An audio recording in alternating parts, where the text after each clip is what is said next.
Morning. Just here to get you folks up to speed on where things stand regarding the potential lapse in funding, the shutdown. OMB is preparing for what we're calling the Schumer shutdown. It still surprises me, and I've been through some of these before, that the Democrats in the Senate are opposing a bill that they don't oppose. They're for clean CRs. They're for the extension to the CHIP program. Many of them support the delay in some of the taxes, most specifically the medical device tax, the Cadillac tax especially. They don't oppose anything in the bill, but they are opposing the bill. I just want to let everybody know that we don't want this. We do not want a shutdown. But if Mr. Schumer insists on it, he is in a position to force this on the American people. From an OMB perspective, because we're involved in managing a lapse or a shutdown, and we want to make folks understand that it will look very different than it did under the previous administration. One of the things that I've learned since I've been in this office is that there's no other way to describe it, but the Obama administration weaponized the shutdown in 2013. What they didn't tell you was that they did not encourage agencies to use carry-forward funds, funds that they were sitting on, nor did they encourage agencies to use transfer authority. They could have made the shutdown in 2013 much less impactful, but they chose to make it worse. The only conclusion I can draw is they did so for political purposes. So it will look different this time around. We've also got, we can ask for questions, take your questions about specifics on that. Mark Short is also here to give you a very brief update on where we stand, and then we'll take your questions for a few minutes. You want to go ahead? No? Thank you all for your time this morning. As Mick said, last night the House passed a bipartisan bill with 230 votes. The President stands ready to sign that bill to keep the government functioning and afloat. It appears, unfortunately, that Senate Democrats are entrenched in forcing a shutdown. I think that there's obviously a lot of hypocrisy in this town. I think there's some ironies to point out. As the director said, Nancy Pelosi a couple years ago called them, quote, "I call them legislative arsonists," in referring to those who are voting for a shutdown at the time, commenting that they're there to burn down what we should be building up in terms of investments in education and scientific research.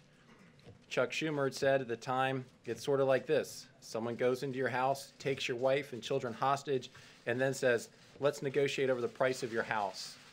In essence, that's the same tactic they're deploying. Last night, I'm sure many of you know, y'all asked Senator Feinstein her position, and she said, if the government shut down, people will die. And as a follow-up question, how's she going to vote? She said she hasn't decided yet. People are going to die. I don't know how I'm going to vote on this. So here we are. I think the reality is that this is not about policy. It's about politics. As Mick said, we're not familiar with anything in this CR that Democrats are opposing. In fact, they champion and support the CHIP program. This will reauthorize it for 6 years. I believe new study says there are 9 million children now getting health insurance through that program. The reality is that we will jeopardize payments for our military and our troops and those serving on the front line of our country, both at Customs and Border Patrol, ICE, those who are trying to protect our borders and protect our country. This is a serious issue. We are frustrated, obviously, because Mick's job is to submit a budget to Congress. Let's keep that in perspective. Mick does that in February. Congress has months to complete appropriations process. The fiscal year ends on September 30th. We're now in mid-January. It is frustrating to all of us that we're in this position. But what's unclear is what is it the Democrats are asking in order to get out of a shutdown? It seems that they are just hell-bent on getting to a shutdown. We are anxious to make sure that our troops and those serving on the front lines of our country continue to get paid. Mark. Mr. Mulvaney. Mark, a couple things on that. I think we know what the Democrats are asking for. They want a deal on DACA. The president, on the other hand, tweeted last year that our country needs a good shutdown. Isn't he getting exactly what he asked for? And it was the president, as I'm sure you know, the last time we had a government shutdown, who said it is the president's responsibility to lead. He needs to get the players in the room. he needs to lead. So how is he going to lead on this? So, Jonathan, a couple points there. One, the president was very active yesterday in bringing together the House votes to get 230 votes. He was speaking to the Freedom Caucus members. I think that was where we had the best challenge yesterday, and he helped get that bill accomplished. I think he's making continued calls this morning. He's called both bipartisan members today. He will continue to do that. He is leading on this issue. Regarding DACA, we feel that the administration has put forward our plans on this. Keep in mind that Secretary Kelly a year ago went to Congress and said, we need a solution on DACA. We asked Congress to fix it. We knew what was going to happen when several states sued the federal government over Obama's unconstitutional policy here. We gave them plenty of heads up and warning on this. Back in the fall, we submitted our priorities to Congress in October. We then refined those at their request to say, this is too much. We basically negotiated against ourselves and winnowed down that list for them to say, here are practical things that are necessary to get to a deal on DACA. We have put forward that plan. We think that right now, you just saw a study a couple days ago that showed 2,500 people on the terror watch list are trying to get into this country every year. That is 7 per day. 7 per day. We think it's time to fix the immigration problems in our country. And we have put forward a proposal to do exactly that. We're continuing to have conversations. I think we had productive conversations yesterday with Leader McCarthy, Steny Hoyer, Senator Durbin, and Senator Cornyn. We're about to go back up the Hill to continue those conversations. I think they're making progress. What doesn't make sense is to say we're going to shut down the government just because you're making progress, but I need something else. Let me ask you a couple questions. Yeah, Director Mulvaney, if I may. To the President's comments about S-hole countries, what responsibility does he bear for the challenges there have been to try to come to some deal? Go back to what Mark just said. The president, let's make one thing clear about that. One of the differences between where we are now and where we were in 2013. Okay? The president is actively working right now to try to prevent a shutdown. I will contend to you that is dramatically different than what President Obama was doing in 2013. I was there, okay? I was involved heavily in this in 2013, and I will tell you that it was absolutely my belief that President Obama wanted a shutdown in 2013 because he thought Republicans would get blamed. So let's talk about today. The president, as Mark just pointed out, actively worked all day yesterday to try and get a bill through the House and continues conversations today. So there's no way you could lay this at the feet of the President of the United States. He is actively working to try to get a deal. That's one of the differences. So why not bring leadership here as a last-ditch effort? I think the President's continued bipartisan conversations. I'm not privy to his. In person. Again, I'm not privy to the meetings the President may or may not be having. Yes, sir.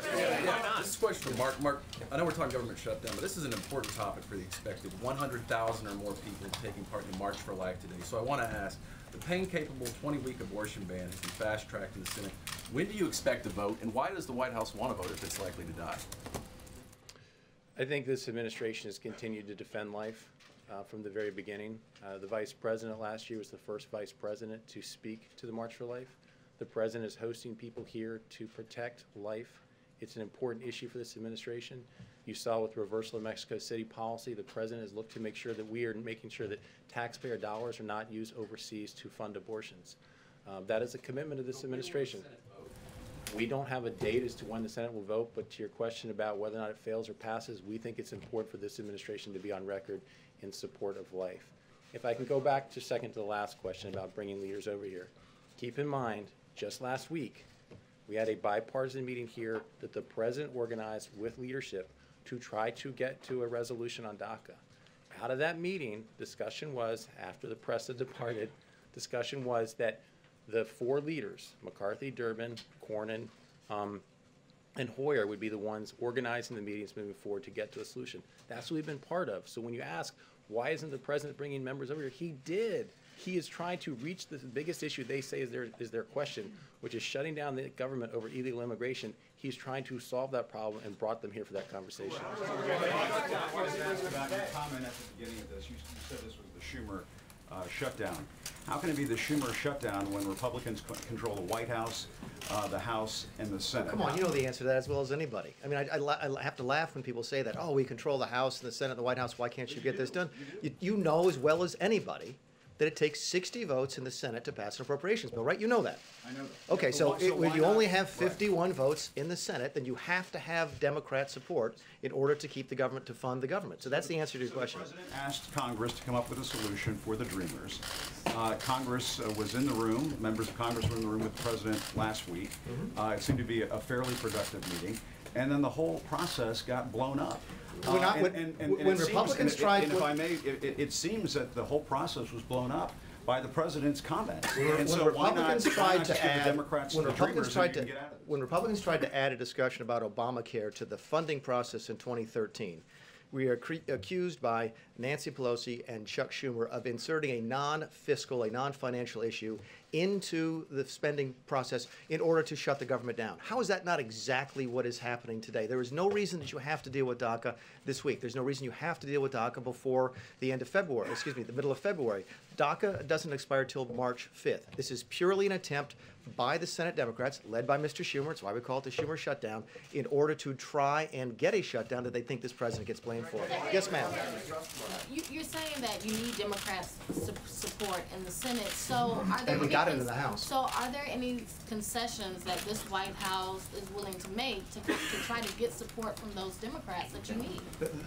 Again, go back to what I said at the opening. They don't oppose anything in there. They support CHIP. In fact, every member of the finance subcommittee or something a Democrat has voted for this exact CHIP extension. Okay, they don't want the Cadillac tax to go into place. They've always supported clean CRs. Why would you have to? Those are concessions. Ordinarily, you would just simply put up a clean CR and let them vote it. And again, it worked in the House. There were several Democrats who voted for it. So is it take it or leave it on the bill that passed the House? They have to take, so Democrats have to support the bill in the House for us to vote Democrats it should shut support the bill in the Senate. Again, the House has passed a bill. Okay, the Senate has a couple different choices. They could not take it up. This is basic civics, right? Either they take it up and pass it, take it up and don't pass it, or they change it and send it back to the House. The point of the matter is, though, there are things on this bill that they like. They have nothing in this bill that they do not like. The only reason they are not voting for it is that they want other things to be added to it and they want to shut down. That's the only explanation we have. Yes, ma'am. The main thing Democrats want added is DACA. Yeah. And you've said before, many of you have said everyone agrees they want a solution on DACA. So what is the big sticking point then on your end about including a DACA fix in this bill? I think Mark mentioned that earlier. The bill's simply not ready. You don't get to vote on a summary. You don't get to vote. You don't get to vote on it. There have been months of work on it. As you see with any major piece of legislation, it doesn't and shouldn't come together overnight. There's no DACA bill to vote on, and there's no emergency in terms of the timing on DACA. DACA does not expire until March 5th. So there's absolutely no reason to tie these two things together right now. Can I follow up on that one for one question? Because, again, I think it's important to remember that, yes, we're approaching the March 5th deadline, but the president put forward what he asked for last fall. We've been asking Congress to address this. And, Jim, back to your question, the reality is there is no legislation for them to pull up. They say there's this Flake, Durbin, Graham proposal. There is not legislation to vote on. So when they say we need to have DACA solved before you do a continuing resolution to keep the government open, there isn't actually a bill for them to even vote on, which I think shows that this is really about politics and not really about policy. And I think General Kelly will also tell you that he actually mentioned this to the senators during his confirmation process. So this administration has been trying for at least a year now to get some progress on DACA, and it's Congress that's taking that. Yes, sir. Start with Markovic, and then I got a question for you as well, Mick. You've been the one who's been up there on Capitol Hill every day. What I'm getting from the podium today is if this happens, it's the Democrats' fault. What, as a practical matter, can you do between now and midnight tonight to change the equation and get people on board the CR? Well, John, I think, again, one of our challenges, I don't think it's clear what the Democrats are asking for. I accept that you're saying they want a solution to DACA, but there is not bill text that they're asking Republicans to bring up. So I think that they really believe for political reasons it's better for them to force the shutdown. The president is continuing to reach out to them, and he will continue to do so throughout the day. He is actively on the phone. That's what we will continue to try to be saying, what is a solution that you guys think would be necessary? We frankly think that giving the Children's Health Insurance Program, something that Democrats have asked for, reauthorizing it for 6 years, was something that would attract Democrat votes. Unfortunately, it doesn't appear that's the case. And Mick, just if I could to you, because the other big story of the week has been the CFPB and your request for zero funding. Are you working to reduce spending there? What's the future of the CFPB? What's Leandra English's current role there? And does she continue to draw a salary? 6 questions at once. It is. I won't speak to litigation with Ms. English. We do intend. We've asked for no money this quarter over at the CFPB simply because we didn't think it was necessary. The CFPB has $177 million in its reserve fund, and we were able to operate next quarter off of that. So that was the reason that we asked for no money this quarter. We intend to continue to fulfill the statutory mission of the CFPB. I've told people from the day I walked in there, I wasn't there to shut the place down or blow it up, but we will focus on the statutory mission, and we have plenty of money in the bank to do that. Yes, sir, and this will be the last one. Yes, sir. Thank you very much. You mentioned that DACA is not an immediate need now because of the March 5th deadline. You know, though, that that is the sticking point for many Democrats. So for people who are sitting at home and they are wondering, if there is a government shutdown, how long would this last? Could this potentially go weeks? Like the last one was 16 days, especially since you're talking about the March 5th deadline. What is the realistic time frame of how long, and this is for either of you, a shutdown could potentially last? Yeah, you all have seen, we talk about immigration, and you all have seen the quote from Mr. Schumer from 2013, but I'll read it again. He says, basically, it's sort of like this. We could say we're shutting down the government. We're not going to raise the debt ceiling until you pass immigration reform. It would be governmental chaos. There are examples of statements exactly like Bernie Sanders, one of my favorite. What they are saying, by the way, this was of me back in 2013 in the group that was trying to figure out a way to force a debate on Obamacare repeal. What they are saying to the American people tonight is maybe we have lost the presidential election.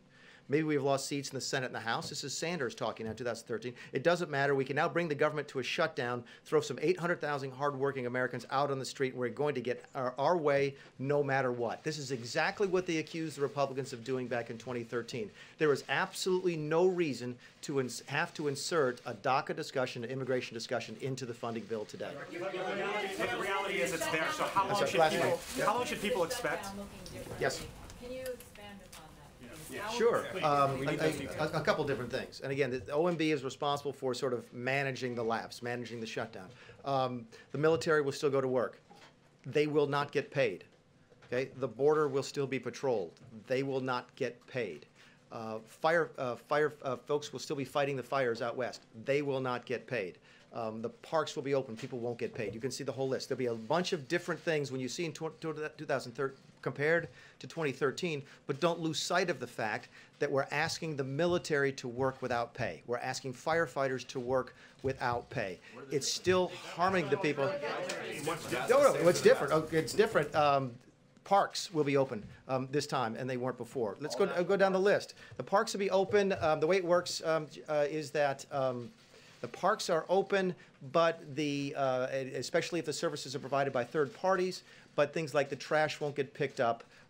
Fannie and Freddie will be open. The post office will be open. The TSA will be open. But again, all of these people will be working for nothing, which is simply not fair. We are going to manage the shutdown differently. We are not going to weaponize it. We're not going to try and hurt people, especially people having to work for this federal government.